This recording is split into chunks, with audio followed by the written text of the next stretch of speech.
Nada más es la nueva novela de Pablo Duca, La mujer del diluvio. Está editado por Cae la Noche, no, perdón, por Baldíos en la Lengua. La colección es Cae la Noche Tropical. Baldíos en la Lengua es la editorial que viene publicando algunos de los libros de Pablo Duca. Dice la contratapa: en un mundo cubierto por las aguas, el mito del diluvio universal se reescribe desde otra orilla. Noé, envejecido y obstinado, conduce el arca cargada de animales y de la pesada herencia de un dios masculino, severo y vengativo. Pero en medio de la tormenta irrumpe la diosa, una figura que reclama el timón, desbarata las jerarquías y propone fundar un nuevo mundo sin dominadores ni dominados. A su lado, Naamá, esposa de Noé, pasa de la obediencia silenciada a la conducción del navío, en un viaje que es también su propio despertar. Entre diálogos afilados, con un mirlo irónico, que tal vez sea el diablo, costas reconocibles en un tiempo imposible y animales deformes que nadan junto al casco, la narración mezcla lo mítico con lo histórico y lo político, cuestionando las versiones heredadas de la creación y del poder. Culmina la contratapa, o el texto de la contratapa. Poética, irreverente y ferozmente contemporánea, Naamá, la mujer del diablo, es una fábula alterna sobre la memoria y el porvenir, donde la tormenta es tanto agua como palabra, y donde cada oleada pone a prueba quiénes sobrevivirán para contarlo. Pablo Duca está en el estudio Henry Chiroyola de FM de la Calle. Gracias por venir. Buen día, ¿cómo estás? Hola, Astor. Hola, Mauro. Buen día. Perdón, no salió el aire. Estaba saludando simplemente. Bien. Hola, Astor. Hola, Mauro. Buen día. Buen día. Bueno, lo presentaste esto el día sábado anterior, el sábado que acaba de pasar en Sí. Pez Dorado, ahí en a 500 de O'Higgins, la calle O'Higgins en Bahía Blanca.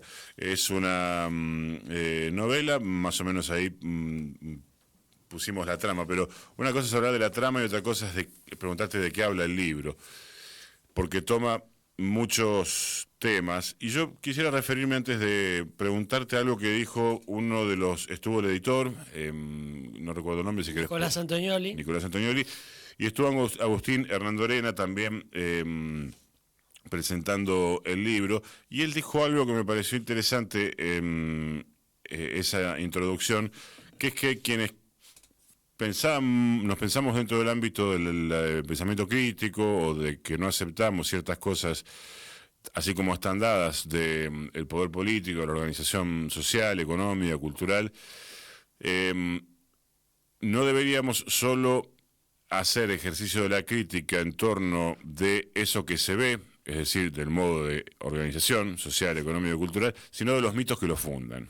Es decir, él dijo algo así como: no se trata solo de cuestionar lo que ocurre, sino los mitos que lo fundamentan. Y esa lectura de Agustín a mí me pareció, no por compartida, que yo pensaba lo mismo cuando leía el texto, sino porque me parece que es un buen punto de partida para cualquier lector que se quiera acercar a esto. Esa es la lectura de otro. No sé si vos conscientemente fuiste a la crítica de el mito desde este lugar que plantea Agustín, o si esa es la lectura de otra persona, digamos, de afuera, ¿no? No, a mí me pareció que cuando me aboqué al mito del diluvio, yo tenía ganas de hablar del dios masculino, vengativo, violento, a través de toda la historia, tanto en el Antiguo Testamento como en el Nuevo Testamento, de la cultura judeocristiana, y me pareció que el mito del diluvio era bastante interesante porque ha generado novelas, películas. Sin embargo, la Biblia es una página y media, no llega a una página y media. Y en la historia de Noé, que me pareció bastante interesante, Noé me llamó primero curiosidad porque es el cuarto longevo de la Biblia, del Antiguo Testamento. Creo que después de Adán, Matusalem, me parece que Lamec y Noé, en una en una parte de la historia humana donde no estaba todavía el calendario gregoriano, entonces, digamos, eran calendarios lunares, entonces era longevo para la época, pero tendría 70, 80 años como mucho. Entonces me empezó a llenar de curiosidad cómo el dirigente, si se quiere, de época, sí, trataba de atraer la atención de su grupo a través de historias que, bueno, que pudieran ser atractivas para contar algo. Y a partir de ahí se me dio por escribir primero una obra de teatro, que después en la pandemia dije 7 actores, actrices en escena, no va a poder ser, me pareció que nunca más, entonces dije, tengo tiempo, lo voy a novelar. Y ahí puse en tensión la figura del dios varón, apareció una diosa mujer, me pareció prudente que el arca de Noé no se quedara en el monte de Ararat, sino que atravesara el Mediterráneo, finalmente el Atlántico, y que llegara a la ría de Bahía Blanca. Entonces, que Noé muriera en la ría, me parecía que podía ser de escritura desde Bahía Blanca, simbólico al menos. Y después diluvió. Y después diluvió, con lo cual 5 años después tenía otra lectura, esa escritura. Estamos hablando con Pablo Duca, hago el paréntesis, el libro se acaba de publicar, pero tiene como toda novela un proceso largo de escritura, por eso se refiere a tantos años atrás. Sí. Y bueno, vuelve Naamá, que era la mujer de Noé, que apenas está mencionada en la Biblia, manejando el arca con la diosa, y después me pareció que también era bastante obvia la resolución, entonces me pareció que los conflictos llevaban a que la diosa buscara ayuda, entonces se hace politeísta la novela, etc. Y arranca con un diablo, que me parece que en los tiempos que corren de la humanidad, hasta podría ser una manera de reivindicar la compañía de alguien que toma las riendas de la decisión de acompañar a la humanidad y lo lleva a donde estamos, ¿no? Poco parece ser que una deidad nos estuviera acompañando en estos momentos. Y después sucede la inundación, con lo cual... Ya en el mundo de la realidad, digamos. Ya en el mundo de la realidad, entonces la novela toma otro color, otro cuerpo, y el editor, con el que he trabajado desde hace muchos años y que me enriquece cada vez que toca el texto, me pidió que tuviera más anclaje en Bahía y tuviera como el diluvio justificara el porqué de la inundación en Bahía Blanca. Sí. Entonces termina teniendo ahí un engorde que hace que la novela pareciera que está escrita días después de la inundación, pero no es así. Pues voy a abrir un corchete, no paréntesis. ¿Por qué las fotos de los libros se sacan tantos años los autores en general? ¿Sí, no sacan fotos nuevas o...? No. Yo conozco algunos que... Es pre-envejecimiento. Tienen 20 años atrás algunas. No digo que esta lo tenga, pero... No, cierto. Esta tiene 10 por lo menos. Quisiera preguntarte en torno del arte de tapa, porque creo que has trabajado con un artista desde hace varios libros, por lo menos en esta editorial, hasta aquí, ¿no? Sí, se llama Juan Galindo Márquez, es un artista colombiano que hasta hace unos años estaba muy activo, ahora está en una pausa, que hacía básicamente collage, y el primer libro que publiqué con Baldíos tiene la tapa de arte, el arte de tapa de él, que es Arde Dios esta noche, y en esta ocasión me parecía que había que volver a una tapa así, y Nico Antonioli me propuso esa imagen, que es de una mujer pintada y bastante atravesada por el arte de Galindo, así que me parecía que era una etapa muy colorida, muy llamativa y que podía ser una manera de romper el mito o la fábula, no sé, que fuera de la mano de lo que dice, ¿no? Pablo Duca es actor, dramaturgo, poeta, novelista, entre otras cosas que hacen al quehacer artístico. Quiero preguntarte por el trabajo en el ámbito de la novela, que es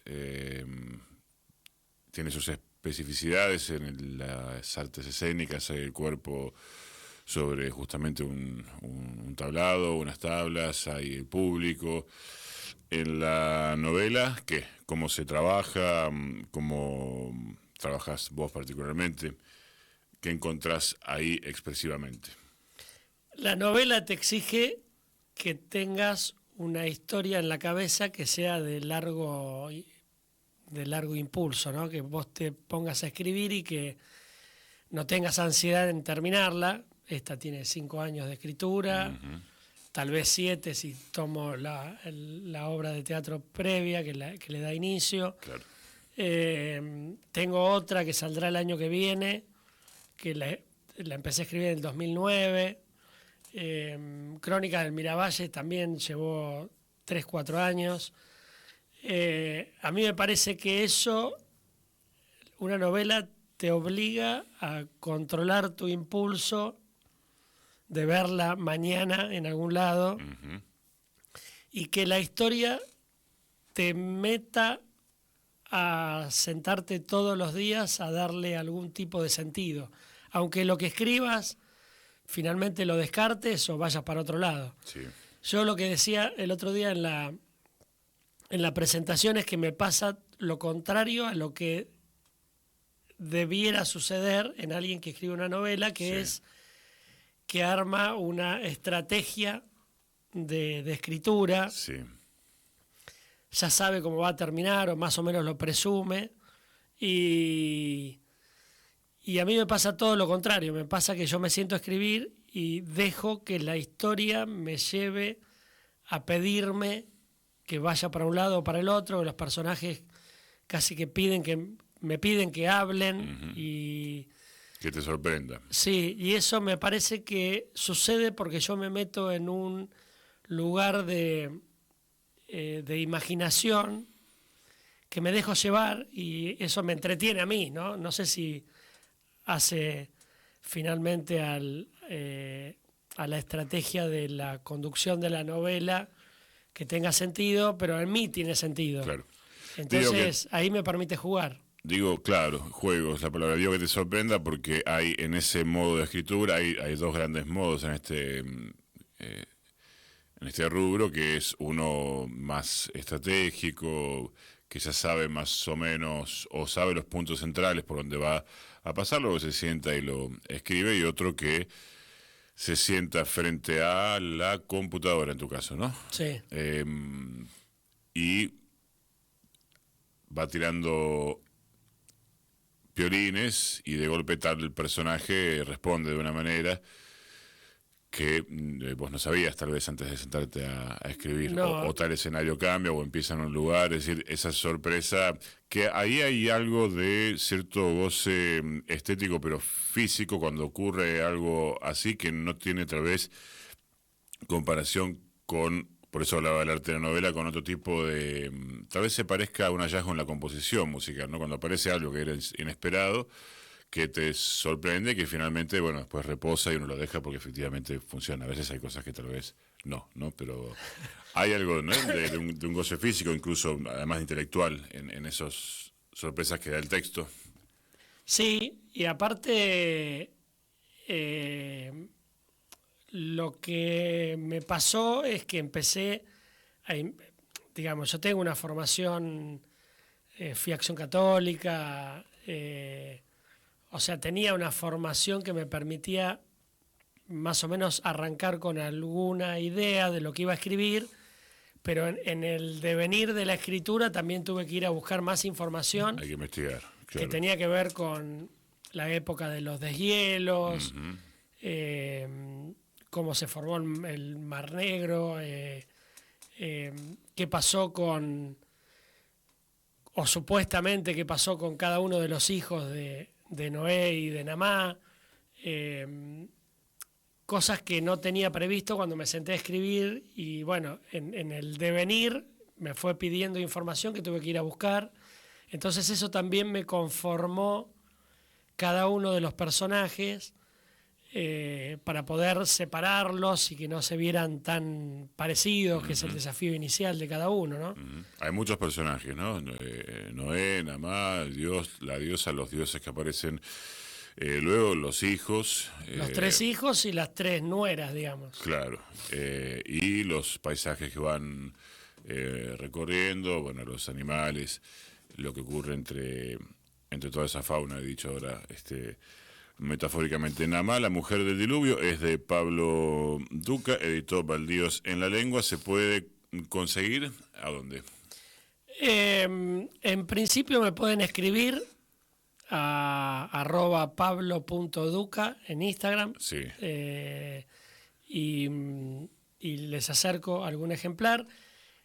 Creo que mañana estaré llevando al Quijote y algunas otras librerías de acá de la ciudad. Sí, y fuera de la ciudad se contactan con la editorial. Sí, Baldíos en la lengua y bueno, prestos para que la lean. Hablabas de tu formación, yo no sé si decir ideológica, espiritual, bueno, depende más o menos de lo que en el momento en que uno se sitúe en la actualidad o si concibe tal cosa metafísica considerada espíritu.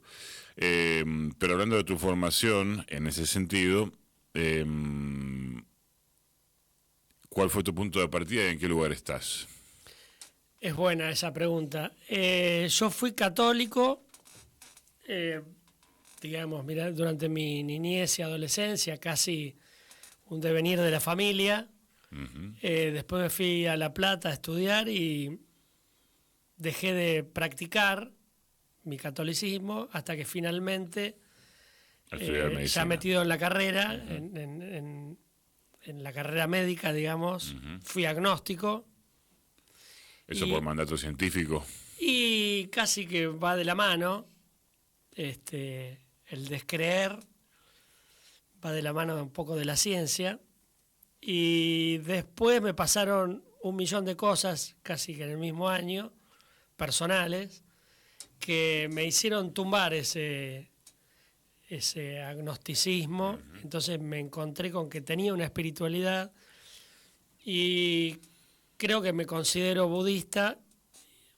Y no lo digo en mayúscula porque tendría que tener más lectura para poder concebirme de esa manera, pero es tal vez el pensamiento la espiritualidad que más me acerca a lo que creo que es lo que me sucede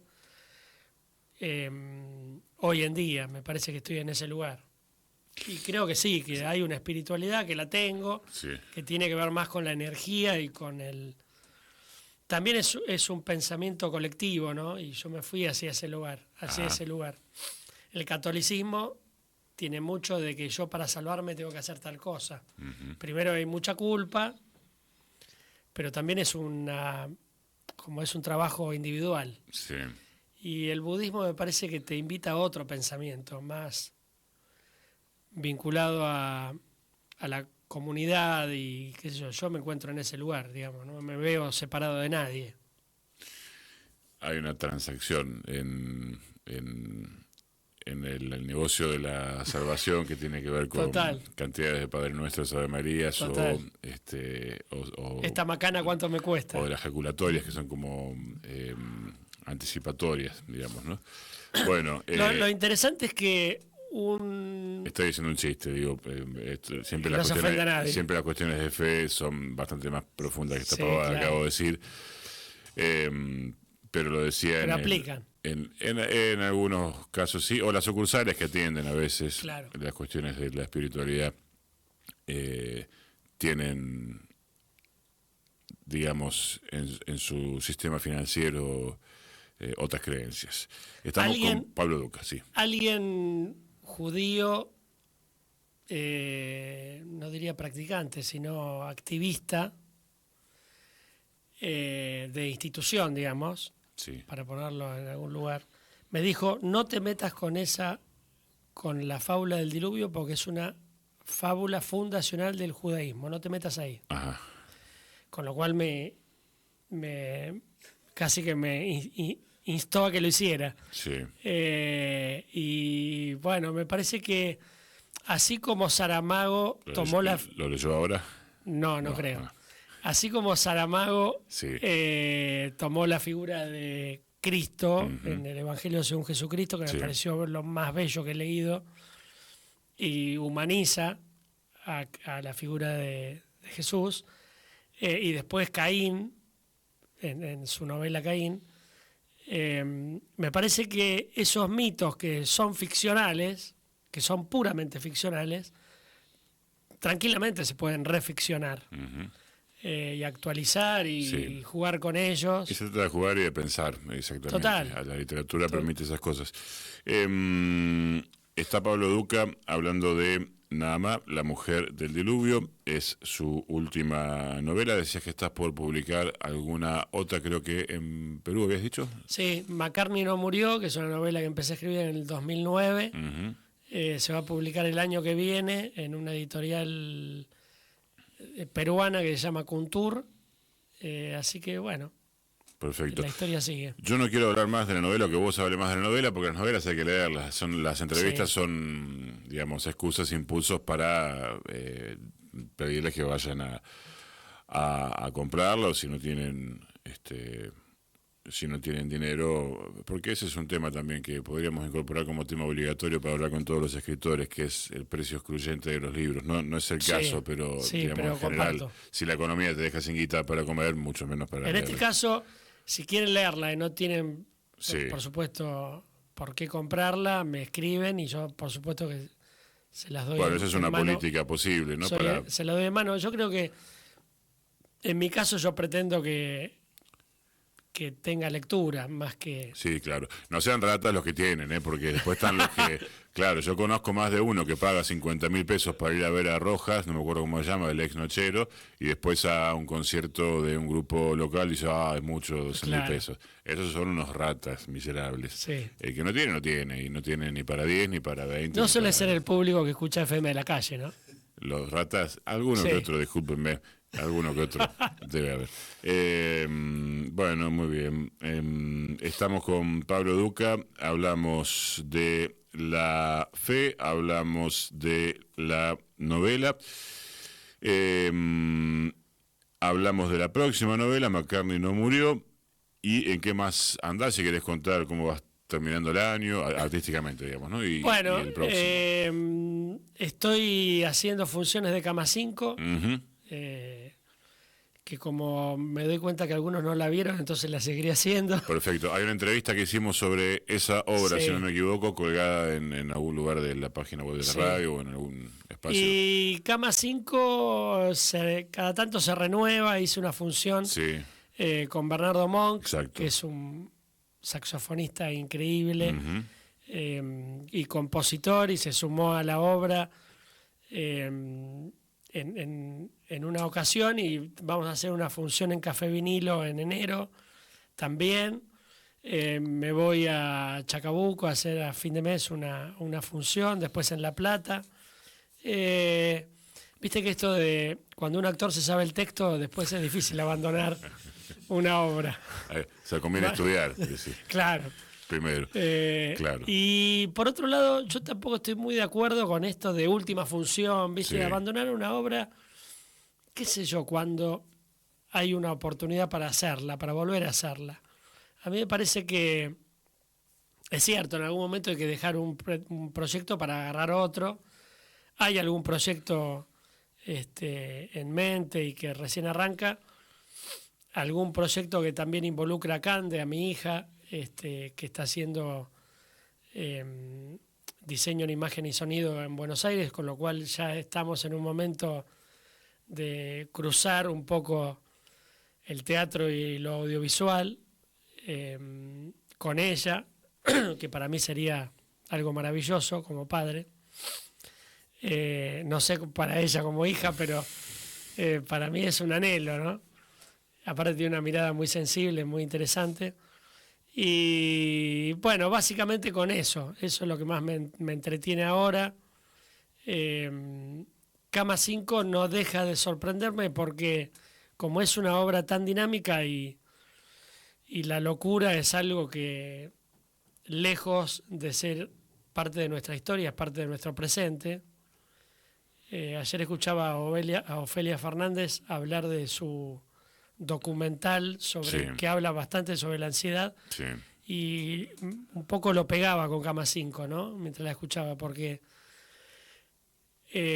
Cama 5, que habla de alguien que está internado y reflexiona sobre la vida y la muerte, no deja de ser alguien afectado post-pandémico, y que, como tantos de nosotros que andamos caminando por la calle, y bueno, eso es bien presente, bien actual, en un momento donde hay opresión de todo tipo, ¿no? Uh-huh. Sí, sin duda. La verdadera pandemia, la que queda, es esta, la locura de todo tipo, las pastillitas, los medicamentos como primer negocio, y una serie de cosas. Todo el mundo angustiadísimo, sonriendo a Instagram, ¿no? Angustiadísimo, con problemas de todo lo que vemos. Habrá que hablar de otras liberaciones en algún momento, y que no tiene que ver solo con lo económico. Tema largo y que hace tal vez al sentido de la cultura en todas las épocas. Quedará para otro momento. Entonces, gracias, Pablo, por venir. Si querés comentar alguna cosa a modo de cierre, el micrófono no es tuyo porque es de la radio, pero en este momento podés usarlo. ¿Cuánto sale un micrófono? Porque miente la gente, dice el micrófono es tuyo, claro, me lo llevo. Entonces. Y después se lo lleva. Después hay gente que malentiende cualquier frase. No, básicamente supongo que va a haber como suele haber todos los años, algún encuentro de cierre de año aquí en FM de la Calle. Celebro este lugar físico, tanto el Don Osvaldo, la panadería como centro cultural, y FM de la Calle. Me parece que es un lugar donde nosotros y nosotras como artistas nos sentimos. Acabo de sacar una entrada para el viernes. Ya te manguearon. Es como, y sí, es como que somos parte de una comunidad que necesitamos pasar por acá en algún momento, ¿no? Así que nada, celebrar este lugar que me parece que nos cobija a ustedes como efectores de aire, y a nosotros como oyentes y como actores o artistas, y como público también. Muchas gracias. Pablo Ducas, a quien escucharon, acaba de publicar o de presentar las dos cosas, nada más, La mujer del diluvio. Decía Agustín Hernandorena en la presentación, subrayo lo que dije en el inicio, que es necesario comprender críticamente los mitos que fundan toda civilización para cuestionar los ejes luego materiales concretos, el andamiaje económico, social, cultural que hace a esa generación. Desde la filosofía, sin duda, el autor que lo ha hecho esencialmente en el libro La Cosa y la Cruz es León Rosisner, el filósofo generalmente rechazado por la academia, fundamental para comprender cualquier cosa de la filosofía en este contexto occidental. Y desde la literatura, hago la diferenciación, hay modos de acercamiento. Uno, a pensar críticamente esas tradiciones, a imaginar y a abrir senderos, a sumar perspectivas, puntos de vista. Uno es justamente Nama, la mujer del diablo, esta lectura que propone Pablo Duca.